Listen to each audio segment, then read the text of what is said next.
Welcome back to the morning show here on Arise News. Now we are going to run through our review of newspaper headlines. And of course, we will begin with the newspaper of record. That's this day on Saturday. Let's take it from top to bottom, given that the window story speaks to what Mr. Fahmy, was just alluding to there. On International Day of Girl Child, female CEOs call for bold action to break gender barriers. That's on page 5 of today's This Day. And the rider, First Lady to Nigerians, let's support our girls to attain their potential, given what Yomi Fahmy was saying about if it's where you have more women, the pay tends to be lower. Exactly. But then this International Day of the Girl Child, female CEOs are saying, no, let's break the barrier, let's do far better for our ladies, for our women, for our girls.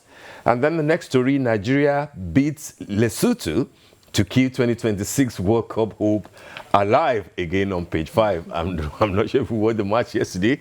I did. Oh, yes. I enjoyed it, but then we don't know what's happening. I mean, to imagine that Benin Republic will be ahead of Nigeria, and our face will now hang on Benin Republic for the last match, which we will have to win to stand a chance. We'll see how it goes. I mean, I hate to do this, that you have to begin to do arithmetics and calculate, if somebody loses and stuff. But hey, this is where we are.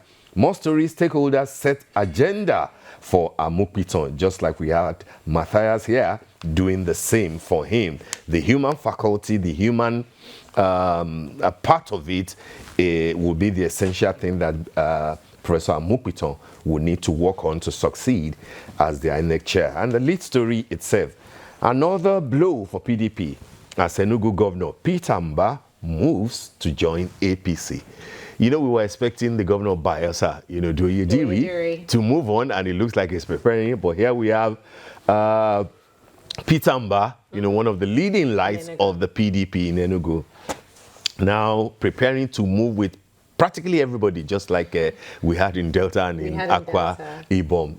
The cabinets, the local government chair, House of Assembly, everybody. I wonder what this says to our prospects for 2027, because I mean, this might not mean much, but this is definitely all about 2027. It is. This Consolidation is definitely for the president and his party to say, hold your base, perimeter fencing, hold your base very well, and let's see what happens. Okay, so those are the key stories on the cover of this day. 2 photographs on the cover, and one is very quite interesting to me. The Nigeria Prize for Literature Award, and we have there the advisory board member, Emeritus Professor Olu Obafemi, and a few other people with the winner, Olugbile, Mr. Olugbile and Professor Akachi Adimora-Ezegbo, at the award of the $100,000 to the Nigerian Prize for Literature to Olugbile. That was yesterday. Congratulations to the winner. That's $100,000 for writing the best. Was it prose this year? Was it poetry? Beautiful. I think it was prose. That's beautiful. So you didn't have to, you wouldn't need to just be a footballer to win $100,000 from the Nigerian government. As a writer, you can get that, and if you're damn good. I think this is so rewarding, especially for academics, because a lot of times we find that, being an academic may not really get you much. We see all these competitions where the prizes are not very encouraging. Yeah. But this is very encouraging for academics around, just in different parts of Nigeria. Has done very well, and we must commend them for, supporting the arts and for supporting science. Absolutely. Now we go to Punch. Let's quickly take the major story on page 4 of the Saturday Punch. Benin Varsity's Nigerian police in NYSC fraud. Now, this is really interesting. Blacklisted Benin Republic schools smuggling graduates into NYSC. Some Benin Republic graduates, of course Nigerians who have gone to Benin Republic to school, saying that they had to pay $400,000 for Nigerian HND certificates. Now, NYSC is responding, saying that it is not possible. NBTE and the Education Ministry are demanding proof of some of these issues. Now, I think this is an issue between NYSC and this blacklisted Benin Republic schools, because it's more like a report that has now come out to say that some of the students that are going into this NYSC, they are not actually authentic graduates because of this blacklisted representing public schools. And we still goes back to the conversation we had, because why would these kids need to keep going to these blacklisted schools? Because they're looking for education at any cost. Why can't they get that here in Nigeria? Absolutely. Why is it so difficult for them to go to the public schools that we have? That students should be concerned about.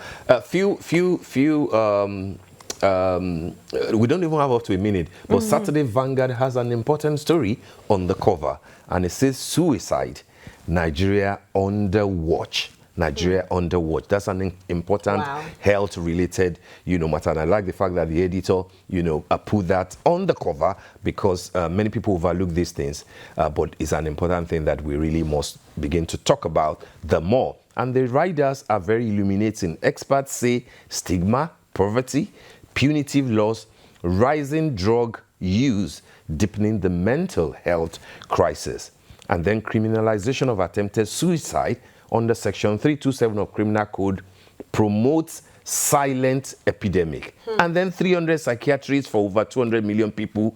Scandalous, fragile health system. I mean, that's an important thing. I commend the editor of Saturday Vanguard for bringing this into national prominence. All right. Okay, that brings us to the end of the morning show today. Thank you. Thanks for watching, and do stay safe. I'm Steve Ayorinde. And boy, has it been a morning. I'm Kachi Ofia, and the show's over. From our entire team here in Lagos, Nigeria, enjoy the rest of your morning and, of course, the rest of your day. Goodbye.